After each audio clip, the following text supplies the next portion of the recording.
ఓం సాయిరాం.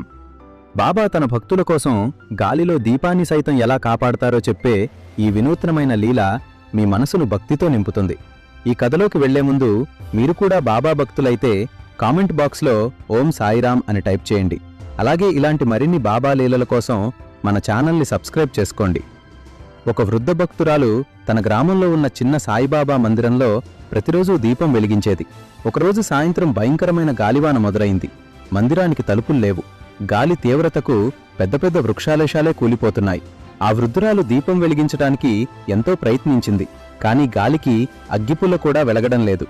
బాబా, చీకటి పడుతోంది. నీ సన్నిధిలో దీపం వెలగకపోతే నా మనసు శాంతించొద్దు తండ్రి అని కన్నీళ్లతో ప్రార్థించింది. సరిగ్గా అప్పుడు ఒక అద్భుతం జరిగింది. మందిరం చుట్టూ గాలి బీభత్సంగా వీస్తున్న బాబా పటం ముందు మాత్రం ఒక్కసారిగా ప్రశాంతమైన వాతావరణం ఏర్పడింది. ఆమె దీపం వెలిగించగానే అది ఎంతో కాంతివంతంగా